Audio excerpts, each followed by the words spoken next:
কুমিল্লা রেলপথে অনুমোদনহীন ও অবৈধ লেভেল ক্রসিংয়ের সংখ্যা অর্ধশতাধিক।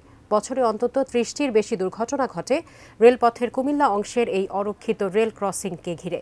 আর দিন দিন এসব লেভেল ক্রসিং মরণ ফাঁদ হিসেবে পরিচিত হয়ে উঠছে মানুষের কাছে। কুমিল্লা থেকে বিস্তারিত জানিয়েছেন হুমায়ুন কবির জীবন। এই লাকসাম থেকে আকরা পর্যন্ত প্রায় অর্ধশতাধিক রেল ক্রসিং রয়েছে, যার ফলে প্রতিদিন এখানে দুর্ঘটনা ঘটে। আমার পিছনে এই জায়গাটিতে গতকাল 60টি তাজা প্রাণ ঝরে গেছে এবং এখানে আসলে অবৈধ রেল ক্রসিংয়ের কারণে এই দুর্ঘটনাটি ঘটেছে বলে আমাদেরকে এলাকার লোকজন জানিয়েছেন। আমি এই মুহূর্তে যেটি বলতে চাচ্ছিলাম যে কুমিল্লার যে অবৈধ রেল ক্রসিংগুলো রয়েছে সেগুলো যেন রেল কর্তৃপক্ষ যেন দ্রুত সময়ের ভিতরে গেটম্যান নিয়োগ দিয়ে এবং এখানকার যারা এলাকাবাসী রয়েছেন তাদের চলাচল যেন সুবিধা করে দিতে পারেন, সেটাই এলাকার লোকজন দাবি করেছেন।